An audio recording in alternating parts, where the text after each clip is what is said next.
super excited for the first session of the afternoon to be bringing you Jeff Jeanette from Jeanette Architects. Jeff and his team at Jeanette Architects are leaders in the design of ADUs.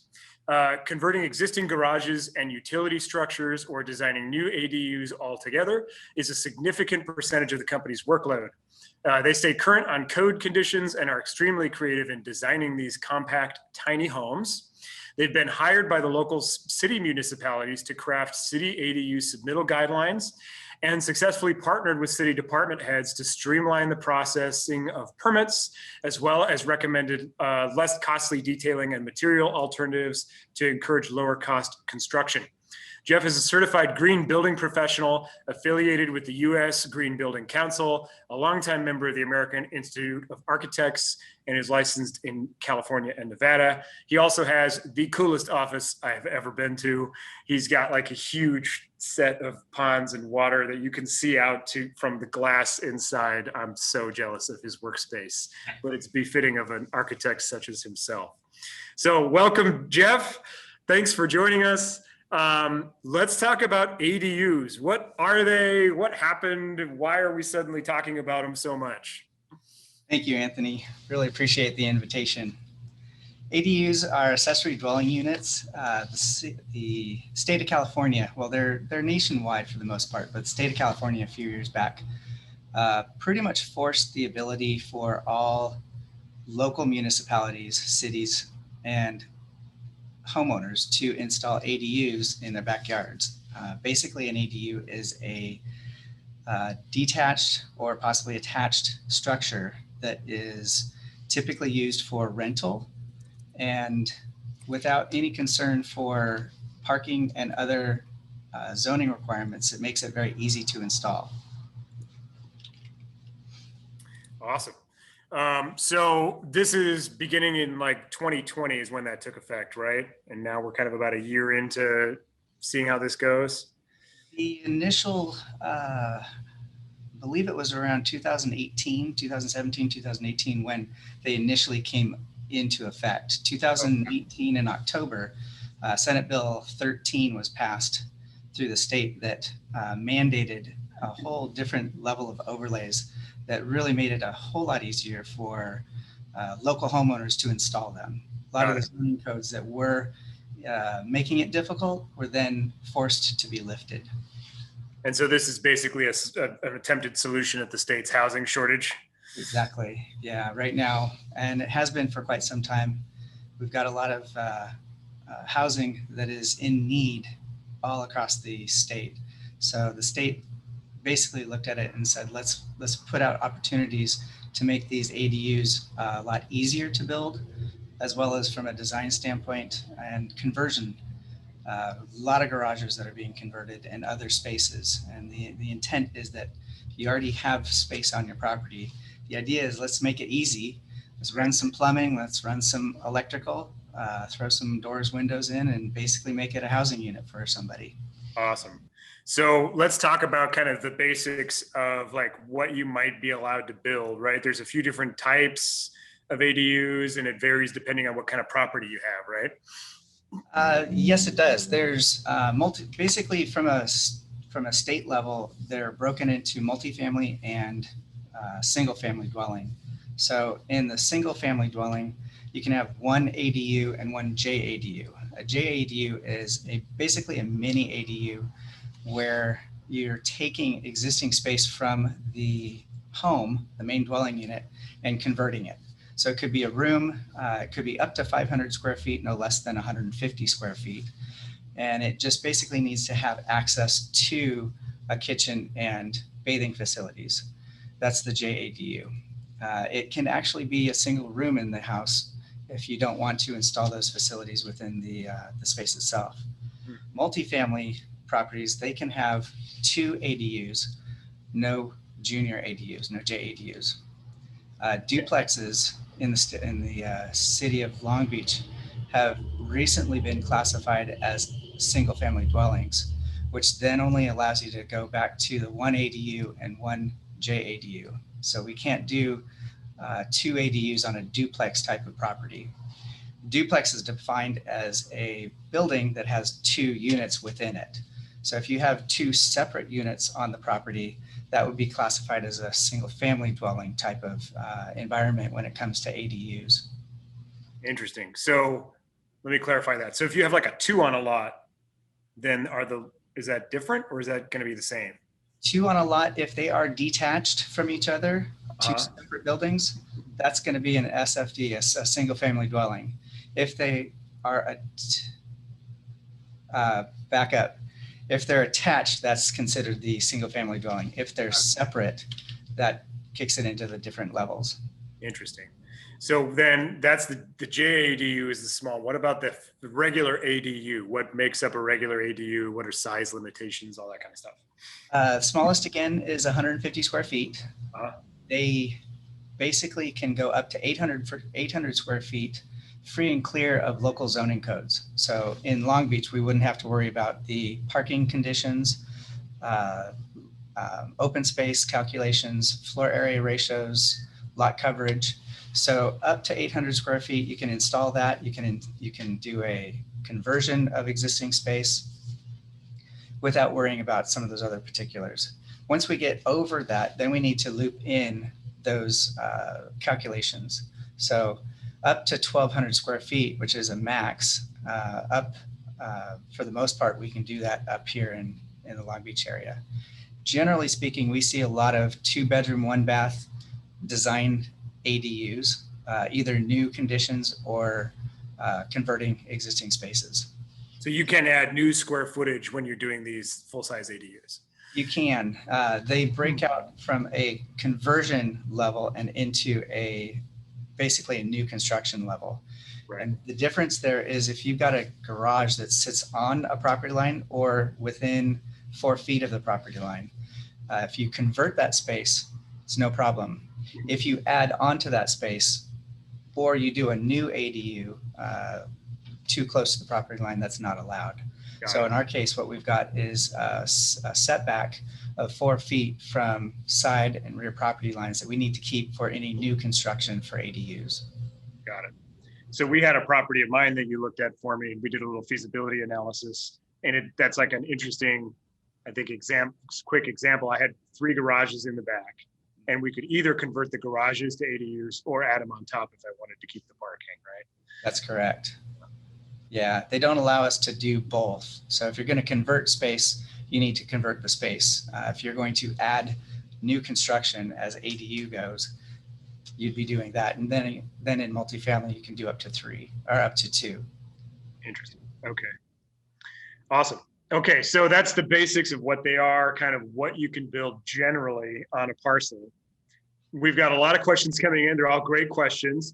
Before we get to those, since I think we may answer some of these questions, Jeff has got some case studies to share with us so you can see what people have actually done with real ADU projects. So Jeff, if you want to go ahead and share your screen. Sure. And show us what your work looks like.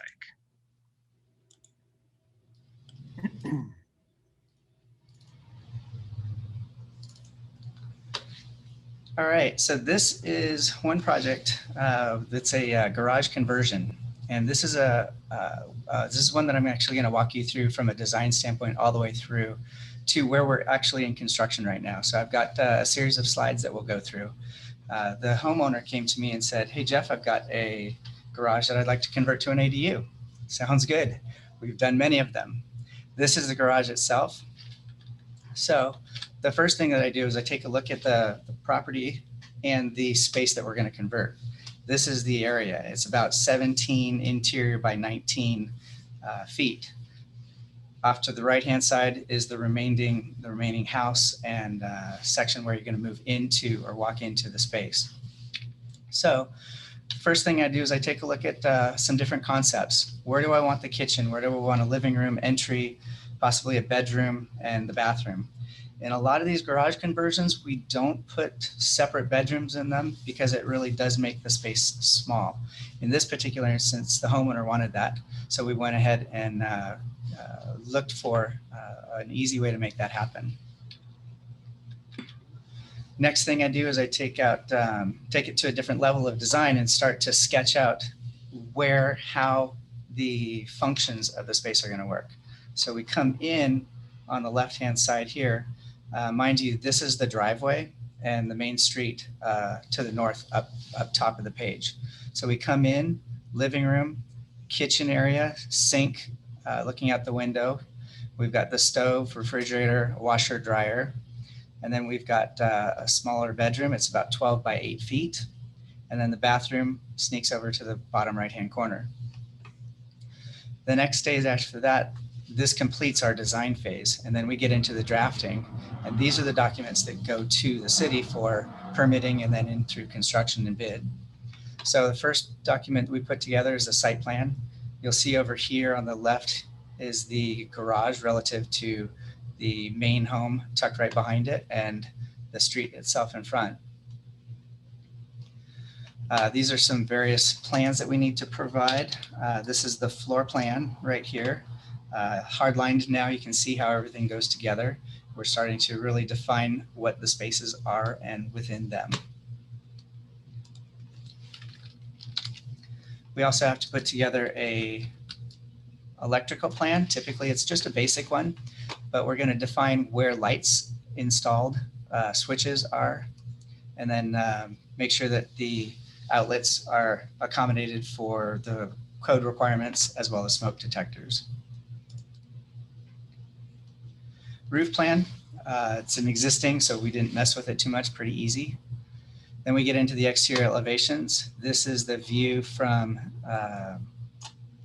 the street itself, kitchen window, window above the living room. Other elevations start to define what's happening on the exterior and defining the exterior materials as well. So entry door here, and this is the window into the bedroom. Getting into some details that are required within the city as well as for construction. Then we get into some Title 24. We still do need to run Title 24 on all these. It is turning into a critical condition. And we've got separate consultants that typically do that for us. What's that exactly for people? Thank you. Title 24 is the energy code compliance. So the state of California has some specifics on energy that need to be addressed, basically making sure that the structure is meeting minimum standards. Got it. So when we start construction, we take a look at what we've got cut into the slab for specific plumbing, get that all set to go. Open up and create ceilings in the spaces as necessary. In this case, it was a slightly pitched ceiling, so we went in and flattened that out. Poured the slab, we start to see the vent pipes being installed, some of the plumbing back here, some of the electrical is also starting to get installed. This is interior looking from basically from the living room into the bedroom on the right, bathroom on the left.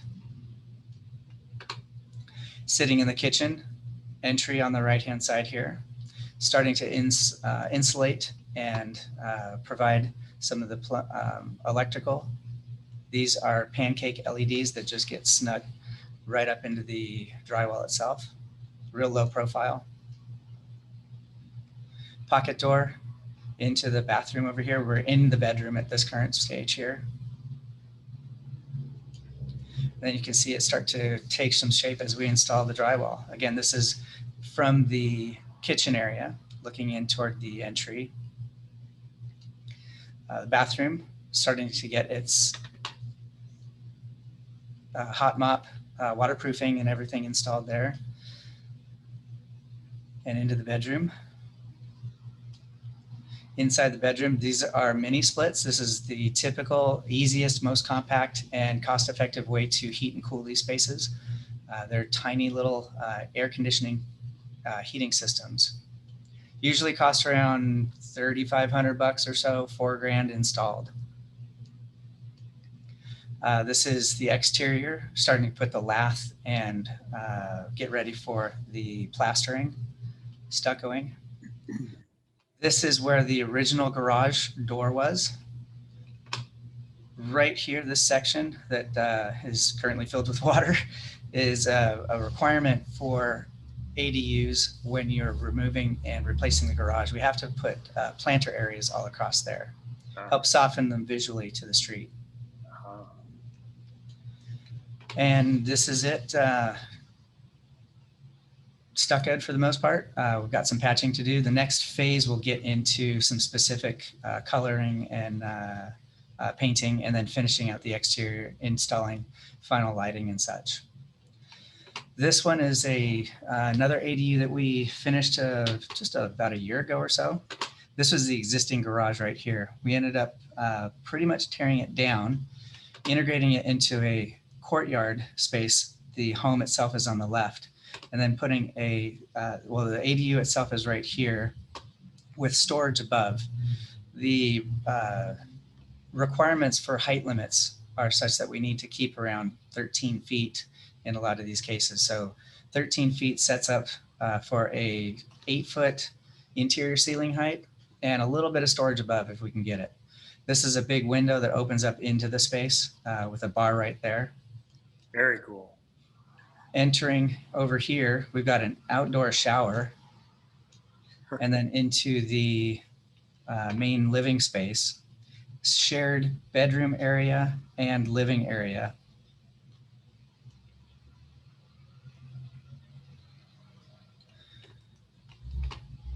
Super cool. Again, looking at that window snuck into the side there. This is their laundry facility, kitchenette, bathroom on to the right there. You can see up top there's a little bit of storage, bikes, and all kinds of other stuff that they like to keep. And then this is the sink kitchenette area. In ADUs, you only need technically a microwave, toaster oven or something like that for cooking facilities. If you'd like to put in an oven and range, a little 24-inch 4-burner, you're more than welcome to, but those requirements have laxed a little bit, and the cooking facilities are fairly minimal. Interesting. Shot of the shower. So that's the shower for this unit. It is, yep. That's a great solution. Yep. Nice little outdoor spot. Yeah. It might be cold some mornings. Some mornings it does, yep. This is the ADU that we installed. This is the house to the left, and you can see how we pull all those detailing and everything that we possibly can to bring consistency between the main house and the new build. This one here is a new 300 square foot ADU we did here in the Heights. The existing garage sits in this location, just to the right-hand side in the image. Coming into the front door, very, very highly detailed. We had a lot of fun with this one. The homeowner.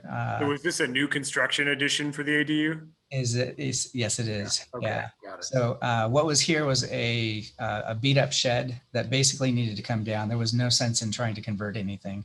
So we took it down, poured a new slab all the way up from the walls to the roof. Wow. So interior space, vaulted the ceilings. We played around with showing some of the ceiling joists through and through. Insulation in between, we've got those pancake, very, very low profile. They're about an inch thick LED lights to come in. Off to the left here is a little breakfast table with the built-in seating, the bed sleeping area, windows and French doors opening off to the rear. This is basically sitting at the eating area. We did a loft bed setup up top here. We've got the bathroom facilities off to the right, and then the kitchen facilities off to the left. Very cool. Quick little view from the loft looking down. The kids, this is basically kind of a grandma's suite.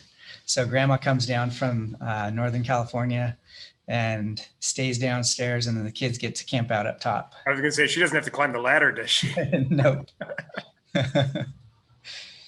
So in this case here, we've got the just a mini small fridge there and the sink. And then back behind here, we've got a closet.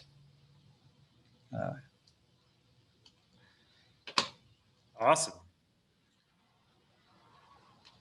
So those are those three projects that I just wanted to introduce you to. Yeah, that's very helpful to see it in the flesh, so to speak. So getting a lot of questions on like specifics of some of these, and I think you have a good range of examples. We had 2 conversions, 1 new construction. What's it likely to cost somebody, for like soft costs on these types of deals? Do you have any sense of what it costs them in hard costs in construction? Yeah, the hard cost for construction can definitely vary. A lot of it has to do with the contractor who's being involved with the project itself. Hmm. Some contractors I know that can build these for $180 to $200 per foot on the low end, on up to $350 to $400 per foot. Some of them get even higher than that, maybe into the 450 to 500. What you got to consider is the fact that you're doing a small house. Right. All of the pieces are still there, so you've got all the trades coming in. So the cost can get up there. A lot of it does have to do with the finishes that are being selected. So as we go into the finish selection, we typically let the client, yourselves, figure out exactly what you're looking for based off of the level of your use. If it's for personal, then typically you'd see the finishes going up a little bit higher because you're going to be interacting with them a little bit more, or it's a family member, versus looking for something that's more durable, long lasting, maybe a little bit less expensive for a rental type of setup. So 250, $200 per square foot up to 350 to 400. A garage, that's for new construction. A garage conversion, I've heard some people get around 75K to 100K. And then 100K is about average, 100, 125K. And then we've got some jobs that are up into the 200 to 225K. So that also can vary. Again, it comes down to the finishes. The garage conversions also have a component of sewer and utilities that need to be addressed. Most garages here in Long Beach don't have any facilities. So usually what we'll do is we'll cut in some new sewer lines. Typically, it's got to be a good solid 3-inch or greater, and tied in down at the street for the most part. And So those prices would be like hiring a general contractor and doing it right? it is, yeah. If you're doing it yourself, definitely going to save on the general contracting. Just want to make sure that you're familiar with how the logistics go, making sure that the right people, the subs are coming in at the right time. Right. Do you have any sense of like what it's cost people to do stuff if they're just hiring their own subs and trying to save money? Just finished one up. She spent about 85K. Okay. And that was Yeah, a conversion? that was a conversion. Yeah. The garage is about 275 square feet, 250, 275 square feet. Got So it. it's smaller. Most garages are 2-car, 400 square feet. What about soft costs as far as like what they'd have to pay you and permit fees and all that kind of stuff? Yeah, between us, the city fees, typically you've got school fees. Depending on what's going on, we could have engineering. A lot of the conversions don't necessarily need a lot of engineering, if any, but other consultants that come into play, we've got field measure consultants. You could spend up to around 30K for the soft costs at that level. Okay. Interesting. And then, so, we're talking about multifamily here, right? So to clarify, for what you can build from our earlier understanding, sounds like 3 units and above, you can basically, if you have the space, you can build 2 units, right? 2 extra ADUs on anything. That's correct. Yeah, okay. Detached or converted space.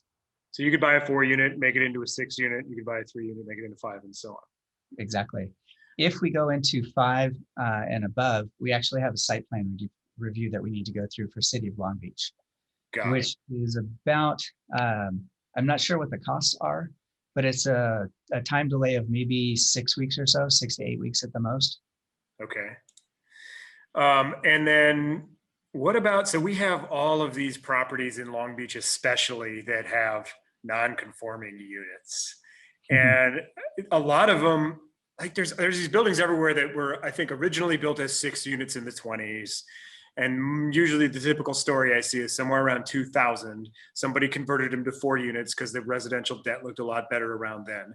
Right. But everything was there and the layouts there. And so then along the years since then, people have gone back in and they've returned them to the 6-unit configuration without permits. Is it possible to legitimize those?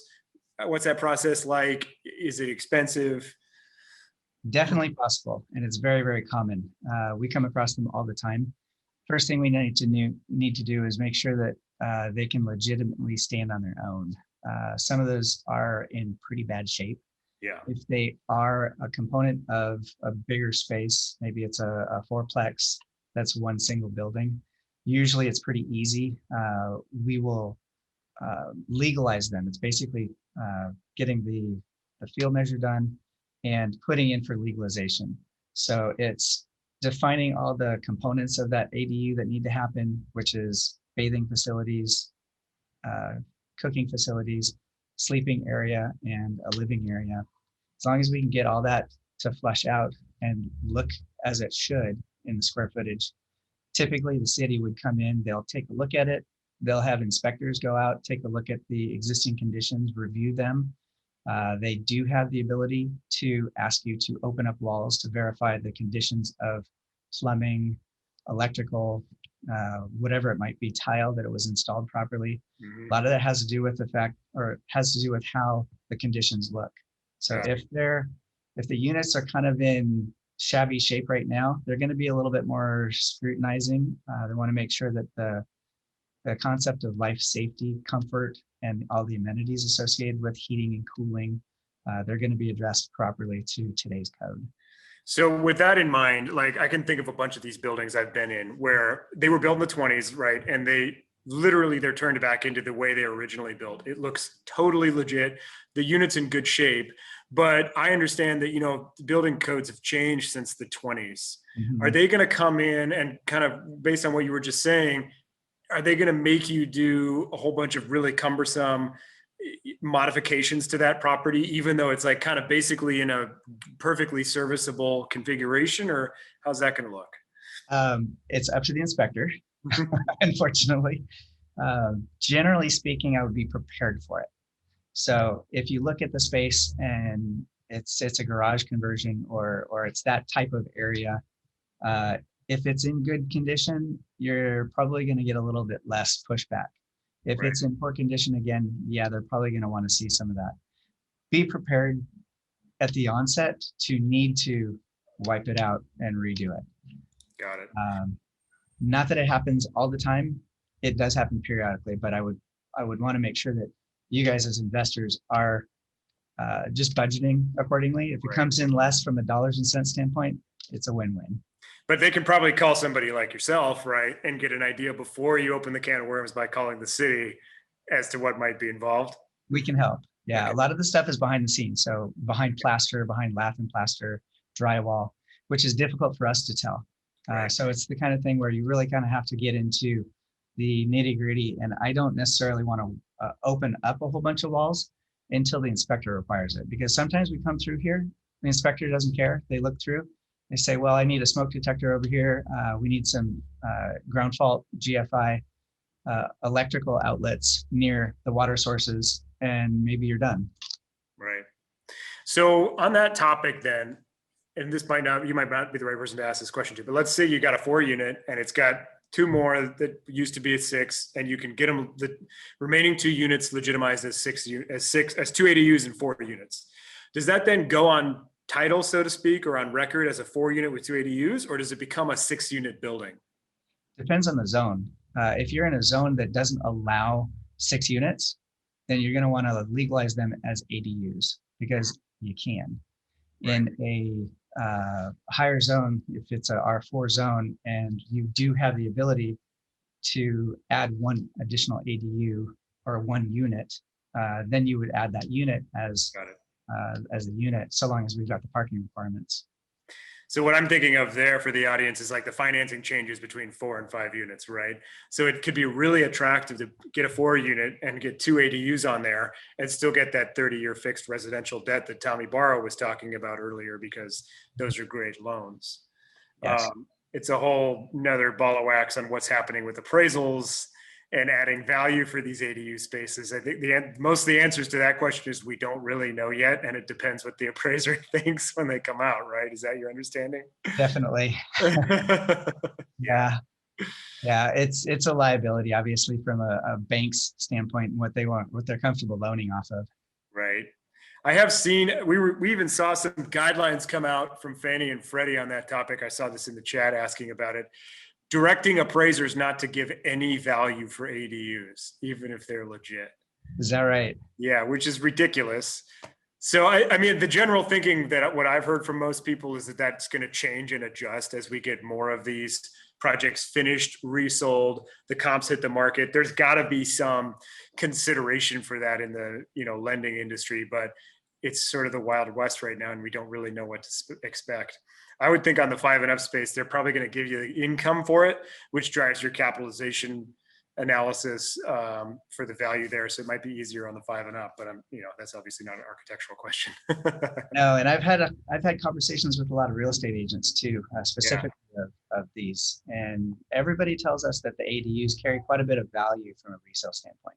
They do from the market. The buyers will pay it. It's getting the appraisers to agree. Absolutely. Yeah. What about time frames? How long does it take start to finish on these types of projects? Again, it does depend on let's say the construction of a garage conversion. You're probably looking at 3 to 5 months. 5 months sounds a lot, but I'm being realistic with you and trying to help you understand that contractors are, as good as they are at building, they're doing their best to anticipate the time. There are too many outside environmental things to consider that could play with time frames. So a typical garage conversion would be 3 to 5 months. A new 1-story build, I'd say 4 to 6 months. A 2-story build, maybe you're looking at around 5 to 6 months, give or take again. What about from when you've got your plans submitted to when you're ready to issue permits? Pre-COVID or not? yeah, now. Yeah. Right now, you would probably want to plan on about 6 months easy for starting of design, for from when we contracted together to when we could hopefully get some permits. Some permitting is taking up to 4 months pretty easily, 3.5 to 4 months, and we've had some go a little bit longer. They are trying to get the ADUs through as quickly as possible, but their workload here in Long Beach is just intense. Got it. So on the topic of legitimizing non-conforming space, so there's been a couple of news articles in Long Beach, especially about this amnesty program for units that were non-conforming and occupied prior to 2016. Do you know anything about that? Is that the same thing as an ADU, or is that different? The amnesty program is designed specifically for existing spaces that are being used as ADUs for the most part. It's you're either renting it out or a family member is living in their aunt or uncle's, whatever. The idea is that amnesty program is designed to make it as easy and streamlined as possible to do the conversion and legalize the non-legal space, non-permitted space. The program is very good. I'm impressed with it, that's for sure. But there is an excerpt within those documents that require it to be considered for building codes. So everything needs to be brought up to today's standards, no matter what, from a livability standpoint, to make sure that the building itself, the space itself, does take into consideration the life safety, heating and cooling, not necessarily cooling, but at least heating needs, that we've got the right electrical systems within those spaces. So there is a little bit of gray area where it's intended to make it really quick and easy. However, it does need to be reviewed by building and by field inspectors. Got it. So people should definitely call somebody like yourself before they call the city with those projects too. Yeah, call a professional, that's for sure. Good idea. So Scott is asking an interesting question. So there's lots of prefab stuff out there right now that you see, tiny homes, container homes, modular homes. Is that, how does that work? Is that easier? Is it cheaper? Is it faster? I've looked into this so many ways, and 90% of them end up being more expensive. Okay. I've seen several online, 650, 450 square feet. You're building from start to finish at $450 a foot. The nice thing is that it's not a lot of construction. It's a kit of parts. So they're building it in a warehouse somewhere and then shipping it out.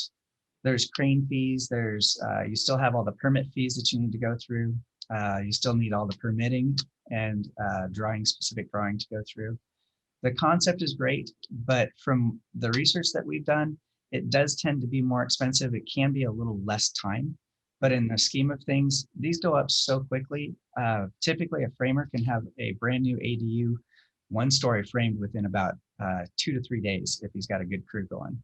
So your overall time frame isn't going to be a whole lot less, but it could be less with the prefab systems. Got it. Okay, interesting. Matt had a good question here. Very common in Long Beach to have multiple 1-car garages. Can you combine the 2 1-car garages into 1 ADU? Are they like they're next to each other? Yes, if they're adjacent, definitely. Yeah. We have a whole bunch of projects that we've got a 4-car garage. They're all individual 1-door systems. We'll go in and convert those into 2 ADUs. So you take 1 or 2 of the garages, kick it into 1 ADU, and the same, just basically mirror them back to back. And that's a super common layout we see all over the place. You got 4 units in front, 4 garages in back. And I think that's that's a great ADU project from what I can tell, right? You already have the space to convert, so it's cheaper. And you have the 4 unit, which means you get the 4 unit financing. Like those, we should be doing a lot of those, right? Definitely. Yeah, one of them we have right now, it's a 5 unit that we're going to do 2 ADUs on. That's just about going into the site plan review system that we mentioned earlier. Got it. And great question, just to reiterate here on parking. So if you convert garages in Long Beach, you do not have to provide additional parking, right? No, you don't. Big thing. Mm-hmm. Yep. So we're talking a lot about Long Beach because obviously you're in Long Beach, you specialize in Long Beach. We do a ton in Long Beach. But these laws are basically a statewide package. Does this vary a lot city to city? It definitely does. Okay. The base level requirements from the state, SB 13 that came out in October of 2019, that tells everybody that you have to be able to do it. The minimum requirements associated with what is a ADU or a JADU. Mm-hmm. Overlays within the city are typical. So Long Beach has their own different ordinances from Torrance or from other cities locally. So it does vary from city to city. You can't just take the same idea and concept and say, I can do it over here. Right. Generally speaking, yes, you can though. Interesting. So I just read an article this week that I sent to you from City of Los Angeles, and it looks like they're gonna give a list of, or maybe they already did, of pre-approved ADU designs that could cut the review process down to as little as a day. Yes. Are we going to see more of that? Is that just LA? It is just LA that I know of. Currently, it's their pilot program that they're working on right now. Cool. There's 28 different plan sets. There are 24, I think 24, 25 of those are 1-story, and then 2 or 3 are 2-story. Some of them look really nice. They've got some good designs behind them. The idea behind that concept is to make it as streamlined as possible. Right now, I think maybe half of those that are online are actually technically approved to execute. But the idea is to come in, you say, I want this plan. They have the plans all set up, or you're bringing the plans with them that you pay for from the groups or something, the architects. I'm not exactly sure how that's working out. And then it's supposed to be for the most part, over-the-counter 1-day turnaround for the ADU permit. I think that might take a while to actually get online and working smoothly, but I can already see many questions that are going to come up that are going to delay that concept based off of site conditions. I was going to say they can't just go take one of those, and they still need to hire an architect, right, and do the whole site plan and figure out all that stuff. The idea is they're taking out the architect, actually. So Okay. it's something that the planner would review, maybe by pictures and aerials and things like that, that would help the individual homeowner site it on the property. Got it. Interesting. Yeah, Yeah, we'll have to see if some of those work out, how it goes. I'm eager to see that. That just came out like last week or the week before. They've been working on it for quite some time. Got it. Okay, we've got a couple minutes left. I'm going to look through the chat here and at some of the questions I had. So just to recap on multifamily, what's this 25% rule that we read about regarding adding that unit count to larger buildings? Yeah, it's 1 unit. This is for converting existing space, I believe. You can do 1 unit, no problem. Or you can decide that you can do 25% of the current unit count. So if you have 4, you can do 1, no problem. 5, 6, 7 is 1 unit. 8 allows you to do 2 conversions. So it gets a little bit dicey on how they're defining that, because we've got situations where there's a triplex and a single family dwelling also, just something that's detached. That is more or less a case by case basis that I have conversations specifically with the senior planners out there. So if you have 12 units, can you do 3? Okay. Yes. And that's within existing space. Correct. So you divide unit. You can divide existing units to do that, or does it have to come from like storage? It has to come from storage. So okay. It's for the most part garage space. It's boiler rooms, managers' offices, maybe larger passageways or something like that. It can't come from community rooms or other community-related public type of spaces that are an amenity to the structure itself. Got it. Awesome. Development. Well, that was the fastest 45 minutes I've ever had on the ADU conversation. This was so useful. Thank you, Jeff, so much for volunteering your time today. I can tell by the questions and how many people are engaged on the topic that ADUs are on the brain. So I encourage everyone to grab Jeff's info from the downloads. Check out his website, Jeanette Architects.